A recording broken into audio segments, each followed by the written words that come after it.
March 6, 1945, 3:47 p.m. The gunner's periscope shattered into a spider web.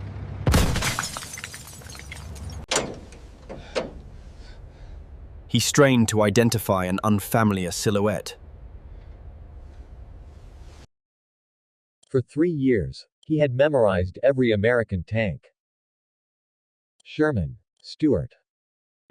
Even jumbo Shermans couldn't penetrate a Tiger's frontal plate.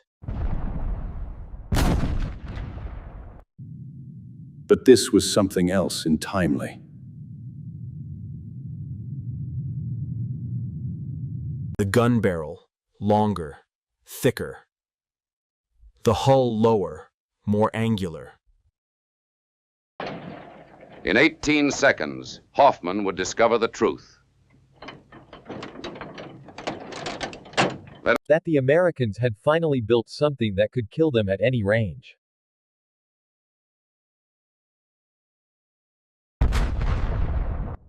Wilhelm Bartelborth's Panther crew had learned this lesson 3 minutes earlier.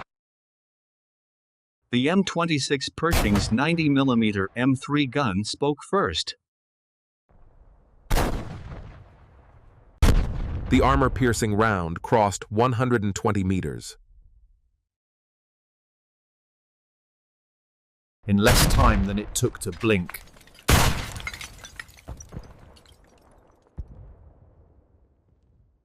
The 100mm armor plate, which had deflected dozens of Sherman rounds, split apart. The story of German tank superiority had been written since 1942.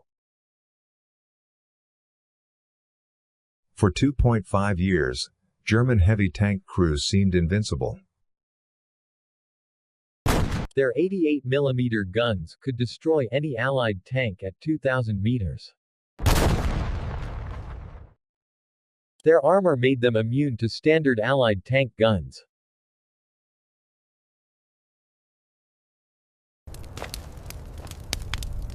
The mathematics were compelling. The Sherman's 75mm was only effective at point-blank range. The Tiger, however, could destroy a Sherman from over a mile away. They used their range advantage to set up ambushes.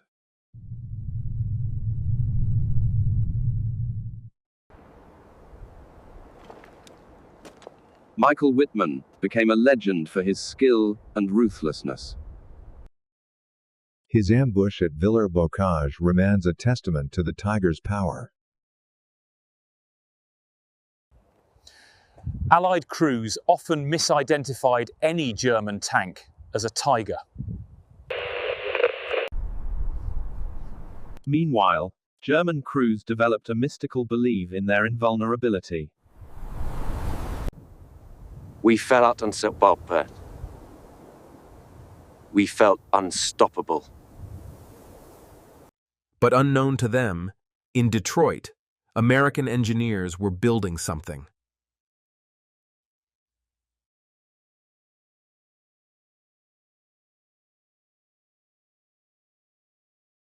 That would shatter that myth.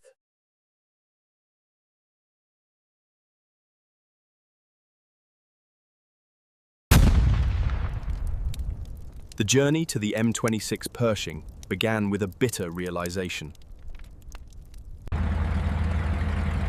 The M4 Sherman was designed in '41, back when the Panzer IV was the biggest threat. But by the time they were facing Tigers, they were completely outclassed.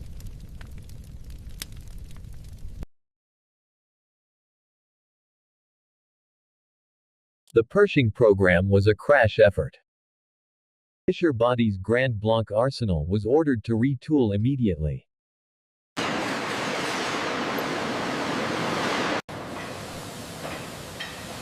The changes were staggering. New casting techniques, new transmissions, and most critically, the integration of the 90mm gun.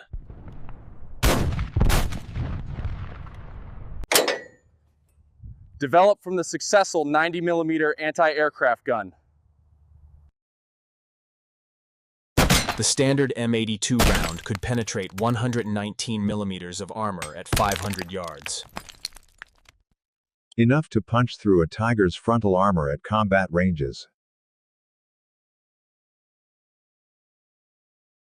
The newer HVAP round could penetrate 221mm. Enough to threaten even the mighty King Tiger. The development was shrouded in unprecedented secrecy.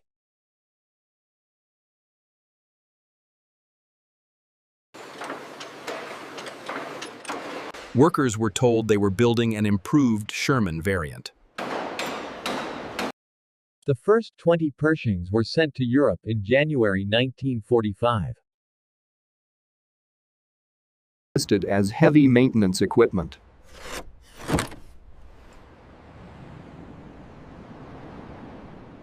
January 15, 1945. The 20 M26s were loaded onto ships. Their crews had been training in isolation, sworn to secrecy. The crossing took 11 days through U-boat-infested waters.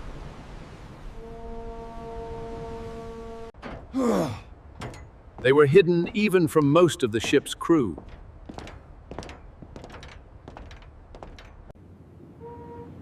They arrived at Antwerp on January 26th, again under darkness. Immediately transported to the 3rd Armored Division. February 25th, 1945. The first 4 Pershings move out. Hidden among regular Sherman companies, with strict orders. To only engage German heavy tanks.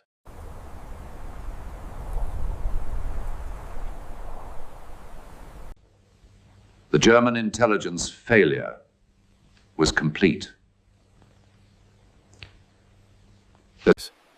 They believed the Americans had chosen quantity over quality as a permanent doctrine.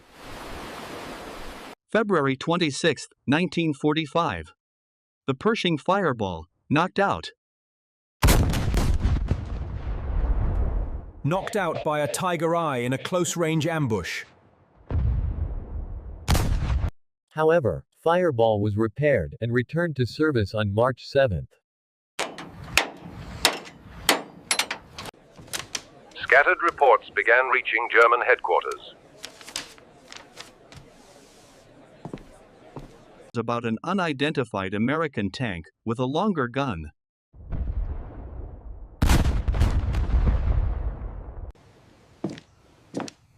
A Panther crew reported being destroyed at 1,800 meters. March 6, 1945. The battle at Cologne Cathedral. The open square gave clear fields of fire. 3:20 p.m., Bartelborth spotted movement.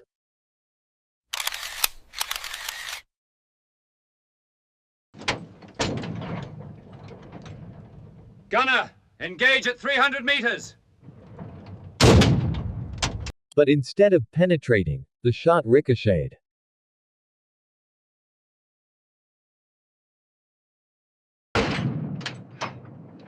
Bartelborth had 3 seconds to process this impossibility. Staff Sergeant Robert Earley, the Pershing commander, had already acquired the target. His gunner, Corporal Clarence Smuyer, centered the crosshairs and fired.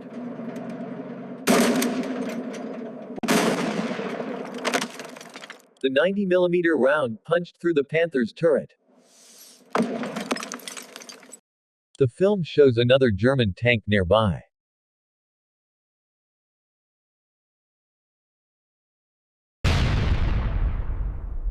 This triggered an intelligence crisis within the Wehrmacht. Reports described American tanks with 90 mm class guns. Destroying Panthers and Tigers at ranges exceeding 1,500 meters. Our tank schools had no information. Recognition charts didn't exist. Only 20 Pershings were operational.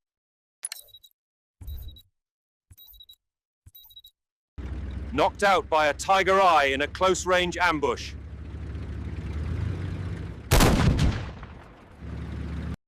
However, Fireball was repaired and returned to service on March 7. Scattered reports began reaching German headquarters about an unidentified American tank with a longer gun.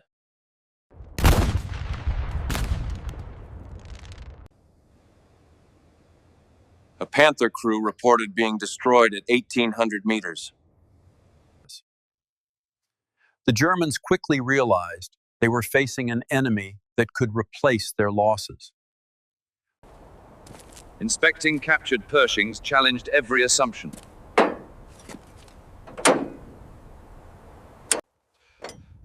That single-piece cast turret required manufacturing capabilities Germany never developed.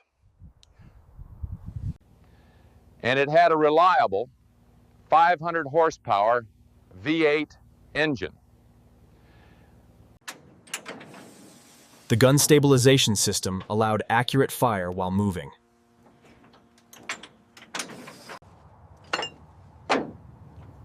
Even small details like padded surfaces and interior lighting. And wet stowage to prevent fires. Så ik toch vind je het duel fast. I just read in South Africa because I think I'm going to see. This knowledge spread rapidly, affecting morale.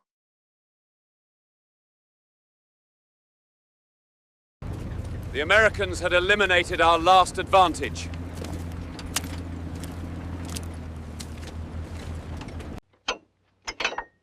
Ironically, the Pershing wasn't invincible. Its transmission was unreliable. Technically, it was roughly equivalent to a Panther.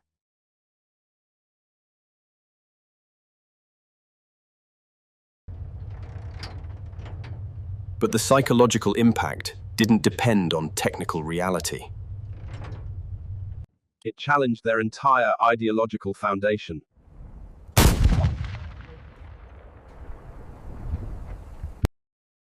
Only 20 Pershings saw combat. Statistical analysis is meaningless. What mattered was that 2,200 had been produced. And the Germans never knew the Pershing was just the beginning.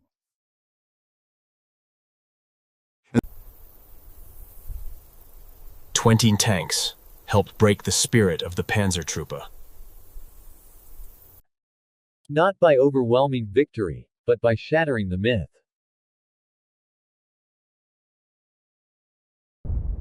The hunters had become the hunted.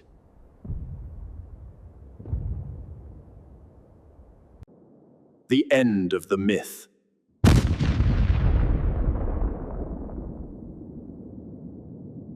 Meant the beginning of the end.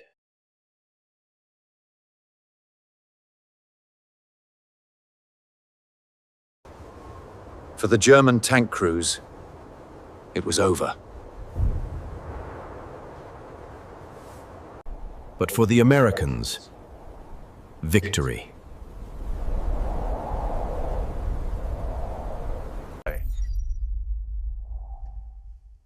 The Pershing's impact went beyond its technical capabilities.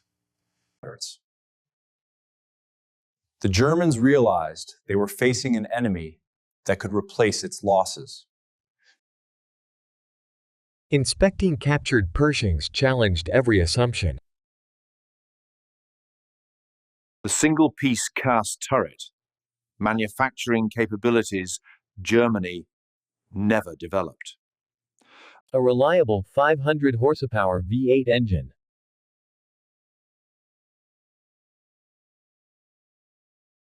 The gun stabilization system allowed accurate fire while moving.